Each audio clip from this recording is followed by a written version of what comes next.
ஸ்ரீராம் ரொம்ப நாளைக்கு அப்புறம் அது ஒரு சஸ்பென்ஸு த்ரில்லர், இன்னும் சொல்ல போனால் சீரீஸ் ஆஃப் கொலைகள். கொலைகள் இல்லை, இன்னும் சொல்ல போனால் தற்கொலைகள். என்னென்னா, ஒரு 3 பேர் என்ன பண்ணுறாங்கன்னா, திடீர்னு ஒரே மாதிரி செத்து போகிறாங்க.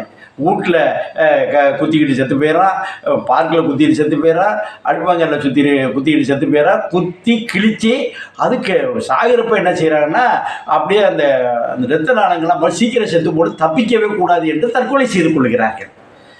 ஒரு காவல் அதிகாரி, ஒரு சமுதாய சிந்தனை உள்ள ஒரு காவல் அதிகாரி என்ன செய்கிறாரு, இல்லைப்பா இது என்னடா இது, ஏதோ வேறு ஏதோ சொல்ல வராங்க, வேறு திட்டம் என்னன்னு தெரியலடா, சாவுறது ஒரே மாதிரி, அது குத்திக்கிட்டு சாவுறது அது வெவ்வேறு இடத்துல, மதுரை, கோயம்புத்தூர், சென்னை மாதிரி பண்ணுறாங்களே, இது என்னடா இது அப்படின்னு சொல்லிட்டு பார்க்கணுன்னு பார்க்குறாரு. அவர் ஏதோ ஒரு ஆக்ஷன் இது, அதனால் ஆக்ஷனில் வந்து கையை முடிச்சு தொங்க வைக்கிறாங்க. அது எப்போதும் தமிழ் சினிமாவில் எப்போதும் ஒரு குருடராக இருக்க வேண்டும், அது ஒரு கையை ஊனமுற்றார், இருந்தாலும் அதில் தாண்டி செயல்கிறார் என்பதற்காக செய்யப்பட்ட ஒரு இதுகள். அது லீவில் இருக்கிறாரு. அவரு தான் எடுத்துக்கொண்டு எஸ்பிகிட்ட போய் பேசுகிறார். எஸ்பி என்ன சொல்கிறாரு, இந்தப்பா இதில் வேணாம்ப்பா, லீவில் இருக்கிறார். இல்லை சார் நான் பார்க்குறேன் அப்படின்னு சொல்லி, என்னால் நான் ஆக்ஷன் ஹீரோவில் எக்ஸசைஸ் பண்ண சும்மா இருக்க முடியாது, எல்லாம் அப்படியே போய் பாஞ்சு கிஞ்சி எல்லாம் பார்க்கணுன்னு பார்க்குறாரு. அந்த கேரக்டரில் மிஸ்டர் ஷாம், தமிழ்நாட்டில் இருக்கக்கூடிய, தமிழ்நாட்டில் பிறந்த ஒரு ஆக்ஷன் ஹீரோவில் மிக முக்கியமான மனிதர். ஆமாம், ரியல் ஆக்ஷன், ரியல் ஒரு திரையுலகின் மேலே ஒரு மிகப்பெரிய ஆர்வத்தையும் அது தொடர்பான பயிற்சிகளை மேற்கொண்டு வரக்கூடியவர் ஷியாம். ஆமாங்க, இது என்னாச்சுன்னா, இந்த சீரியஸாக போயிட்டு இது ஒரு 3 கொலையாச்சா, அதை கண்டுபிடிக்க போய் அதுக்கப்புறம் ஒரு 3 தற்கொலை தான் நடக்குது. ஆனால் அது கொலை என்று சொல்லுகிறார்கள். இந்த நோக்குவர்மம்னு ஒரு மேட்ரு இருக்குல்ல, நோக்குவர்மம் எங்கே இருந்துச்சு, 7ஆம் அறிவில் பண்ணியிருந்தாங்க, அங்கேருந்து சுட்டுட்டாருன்னு சொல்லக்கூடாது. இது வேற ஜேர்னர்.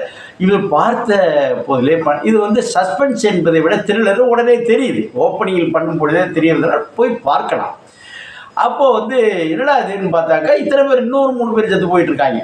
ஒரு பொம்பளை பிள்ளை, இந்த கழுத்தில் வெட்டிக்கிறது, அப்பா அம்மா எல்லாம் ஏகப்பட்ட பேர், 10 பேர் போயிருந்தாலும் கூட அது ஒரு திரைப்படத்தை பார்க்கும்போது ஒரு சஸ்பென்ஸு, ஒரு த்ரில்லர் என்பது ஒரு ரியல் எஃபெக்டை கொடுத்துருக்கிறார். யார், நம்ம இயக்குனர் அரவிந்த் ராஜகோபால். ஆமாம், அதில் வந்து ஜெகன் எம்எஸ் அவர் கதை எழுதியிருக்கிறார். அந்த கதையில் வந்து ஒரு படமாக்கிய வித கதை. எப்போதுமே இயக்குனர்கள் வந்து சொந்த கதை எடுத்தோம்னா ஜஸ்டிஃபிகேஷன் வந்துடும். அதாவது என் கதை நான் அப்படியே எடுக்கணும்னு வர்ற, அப்போ வந்து நிறைய காம்ப்ரமைஸ் வந்துடும். அதற்கு பதிலாக பாரதி ராஜாக்கள் அதை மாதிரிலாம் பண்ணும்பொழுது நிறைய பேர் இந்த எஸ்பி முத்துராமில் கதையை இன்னொருத்த கதையை வச்சு பண்ணால் தான் நல்லா இருக்குன்னு செய்வாங்க. அப்படி பண்ணும்பொழுது தான் ஜெகன் நல்ல கதையை ஈடு கொடுத்துருக்கிறார். அல்லது அவர் கொடுத்த கதையை வைரமுத்து சொல்வார்ல, என் கதைக்கு நியாயம் சேர்த்திருக்கிறார்கள் என்பது போல இவர் கொடுத்த அவருடைய பாடலுக்கு, நான் எழுதிய பாடலுக்கு நியாயம் சேர்த்திருக்கிறார்னு வைரமுத்து சொல்வார். அது மாதிரி ஒரு கதைக்கு வந்து நியாயம் சேர்த்திருக்கிறார்.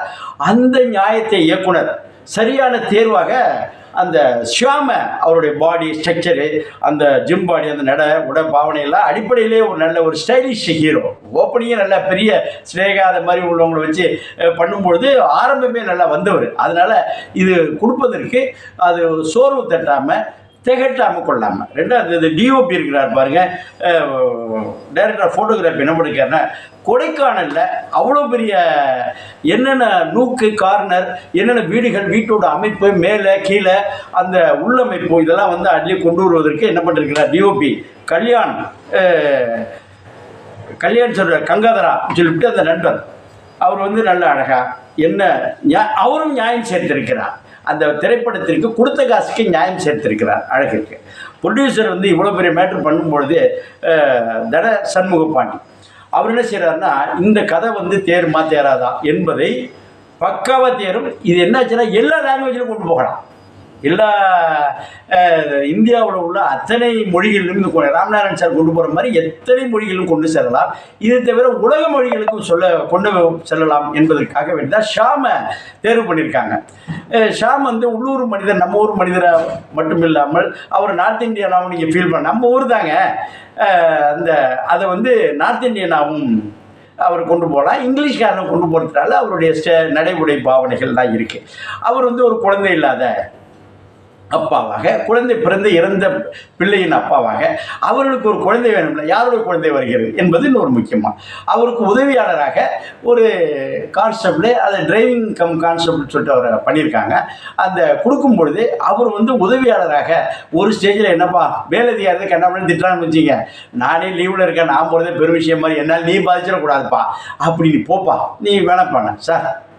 நீங்கள் இருக்கும் பொழுது, நீங்கள் இதில் ரொம்ப தீவிரமாக இருக்கும் பொழுது, உங்களுடன் வந்த நான் வழியில் உங்களை விட்டு போகிறது ஒரு நாகரிகமான செயலாக இருக்காது, நல்லாவும் இருக்காது. அதனால் நான் கூடவே இருக்கிறேன்னு சொல்லிட்டு போகிறப்போ அந்த படியாளருடைய படிவு நிறைய பேர் கீழே ஒரு தடவை இவன் விடி வச்சிடறானோ, இவன் புல் டவுன் பண்ணுறாப்புல, இந்த பையன் வந்து நிறைய பேரை இது காட்டி கொடுக்குறானோ அப்படின்னு இல்லாமல் செய்கிறார்கள். நிலைகள் ஆமாம், அவர் வந்து ஒரு வெர்சடைல் ஆர்டிஸ்ட், ஒரு நல்ல பண்பட்ட நடிகர். அவரது மனோதத்துவ டாக்டராக வரும்பொழுது அவர் என்ன கொடுக்குறார் என்பது தான் அந்த மனோதத்துவ டாக்டர் அவர் பாயிண்ட் ஆஃப் வியூவில் சில விஷயங்கள் கொடுத்து அவரே தற்கொலை பண்ணியக்கூடிய அளவு போகிறார். என்னங்க இதற்கெல்லாம் என்ன காரணம்? தற்கொலை என்பது ஒரே பேட்டில் செய்ய என்ன காரணம்னா, அது வந்து அதுதான் இந்த படத்தோடைய மகா ரகசியம்.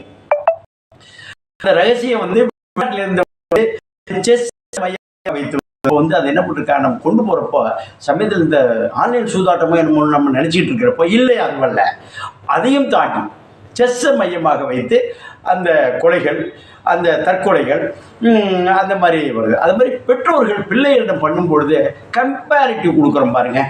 பிள்ளைகள்கிட்ட வந்து பெரிய உன் தம்பி வந்து உன்னோட எத்தனை வயசு குறைச்ச பையன், அவன் வந்து பண்ணுறானே அப்படிங்கிறப்போ அந்த பிள்ளைகளுக்கு என்ன மாதிரியான ஒரு கோபம், வருத்தம், வேகத்தை உண்டு செய்கிறது. அது பழிவாங்கிற உணர்வாக பல திரைப்படங்கள் கொண்டு போனால் இதில் வேறு வித்தியாசமாக கொண்டு போயிருக்கிறாங்க. அதுபோல் பல சமயம் சொல்லும், அண்ணன் இப்படிதான் இருக்கான், நீ என்ன பண்ணிட்டு இருக்க, ஊரை சுற்றிட்டு இருக்க, ஒன்றும் தெரியலன்னு சொல்லி சொல்கிற பாருங்க. அது எந்த அளவுக்கு குழந்தைகளை பாதிக்கிறது, அது குழந்தைகளை பாதித்த மனோதத்துவ ரீதியாகவும் அதனுடைய சென்சேஷன் ரீதியாகவும் எந்த அளவுக்கு கொண்டு போகுதுங்கிறத அது அழகாக கொண்டு போயிருக்காங்க கதையோட இன்னொரு ஓட்டத்தில். இதில் ஷியாம் வந்து ஆரம்பத்திலேருந்து கடைசி வரையும் தன்னுடைய தோளில் சுமந்து அழகாக கொண்டு போகிறார். இந்த ஒரு கொண்டு போகும்போது ரிஸ்க் எடுத்துப்பேன். அது மாதிரி அந்த ஆக்ஷன் கொடுக்குறப்ப ஸ்க்ரீன் பிளே அழகாக கொடுத்துருக்காங்க. அவர் வந்து ஸ்லோ மூமெண்ட்டு போயிட்டு இருக்கப்போ ஸ்லோ மூமெண்ட்டு மூளையை பயன்படுத்தி கொள்ளும்போது கையில் கட்டு போட்டு விட்டு கொண்டு போயிட்டு இருக்காங்க. ஆனால் அவர் ஆக்ஷன் கொண்டு போகிறப்ப அதுக்கு ஒரு ஸ்க்ரீன் பிளே பண்ணி ஒரு சீனை கிரியேட் பண்ணியிருக்காங்க. எப்போ அது டாக்டரை வச்சு அது வந்து நல்லா ஒன்றும் பிரச்சனை இல்லைப்பா, ஆனாலும் ஆக்ஷனில் இறங்கிடாதீங்கன்னு சொல்கிறப்போ அந்த ஸ்க்ரீன் பிளேயோடைய தன்மை தெரியுது. டக்கு கட்டு போகிறப்ப தெரியாது.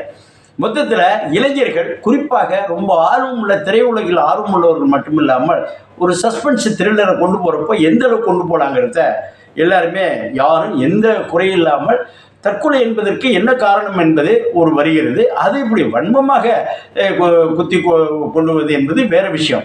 அந்த கார் வந்து எப்படி போகுது, காரை வந்து அந்த நம்பர் எடுக்கிறது, அந்த நம்பர் எடுக்கும் பொழுது வந்து எங்கெங்கிறதுலாம் என்னென்ன பாட்டில் நெக்ஸ் வருது, இதெல்லாம் அரசியல்.